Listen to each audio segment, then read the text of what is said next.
Attorney Torion, welcome po sa The Hague, Netherlands. Kamusta po kayo today? Oh, I'm very happy to be here. No, masaya po ako na nandito kasama ng aking may bahay at si Ma'am Laini Bereso at mga anak niya at kaibigan. No, I'm very happy to be here at kita ko na yung penitentiary ni Tatay Digong. No, and I'm hoping and praying that he's okay sa loob. Sir, how do you feel right now, sir, na nandito ka sa Duterte Park, nandito ka kung saan nagtitipon-tipon ang mga Pilipino at kung saan PRRD is really near but so far from us?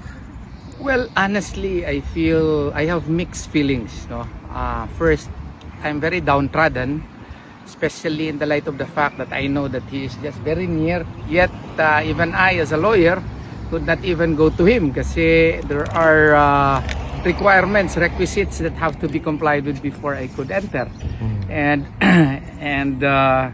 this is really a clear evidence, no, of how injustice is continually being committed against him, knowing the fact that we have a working judiciary in our country, beloved country, yet he is here in a very far away country in Netherlands, no, and he is languishing in jail, and the prosecution is even trying to secure more witnesses against him, and it is really an injustice in itself.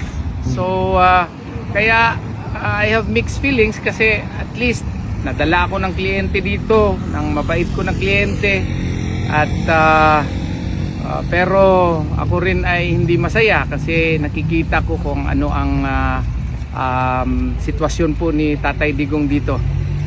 Pero wala tayong magawa kundi pag-alay ng dasal kay Allah Subhanahu wa Ta'ala na sana magkaroon ng milagro na makauwi po si Tatay Digong doon sa atin.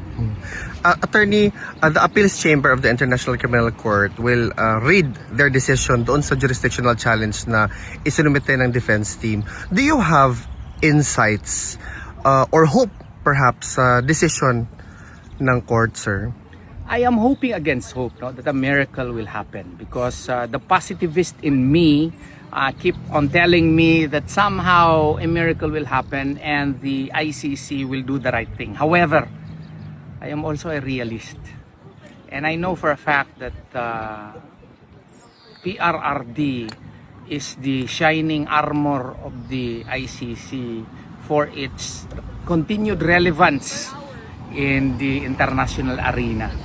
And I know that they might be realist likewise and pragmatist, that they might deny the appeal filed by PRRD through attorney Nick Hoffman. So there's a battle within me between the positivist in me that somehow a miracle will happen, that ICC will rule that it has no jurisdiction on the matter, because clearly there are grounds to believe that, and to rightfully argue that really the ICC no longer has jurisdiction to try the case. However, realities would also tell me that ICC may keep him, otherwise it might lose its relevance in the international justice system. So kaya I could not say with certainty kung anong magiging ruling niya ng ICC po on the matter. Attorney, we were able to follow the confirmation of charges hearing. Do you also have insights or hopes also with respect to the decision which will be made known to the public by the end of April or early May? Well, I should give credit where credit is due. No? Attorney Nick Hoffman was able to really score very excellent legal points in his argumentation before the ICC. And the positivist in me will tell me that somehow there are hopes that his arguments would be considered by the ICC justices.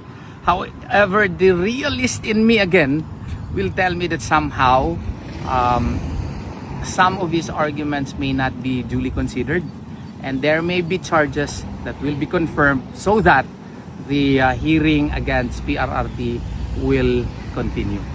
Attorney, just to conclude this interview, Do you have a message to the Filipino people who up until now, more than a year already, we still continue to show our unwavering love and support to the former president? Well, may kasabihan nga, no?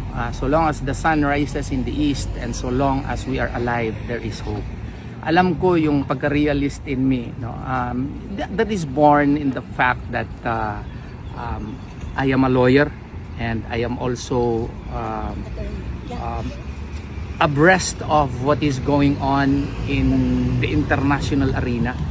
So, ang akin lang is let us continue to pray to Allah subhanahu wa ta'ala, because the situation that we are in today is something which only the great architect of the universe can, do in order for our hopes to become stark realities.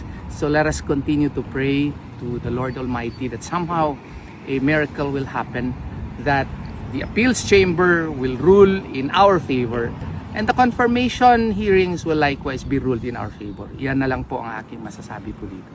Attorney Torion, on behalf of the Filipino community here in The Hague and all over the world, closely monitoring the case of the former president, welcome to the Netherlands at maraming salamat po. Salamat din sa iyo, Alvin. You are an inspiration to many people in our country, and please continue to do what you are doing here. Thank you, sir. Mabuhay kayo. Salamat po.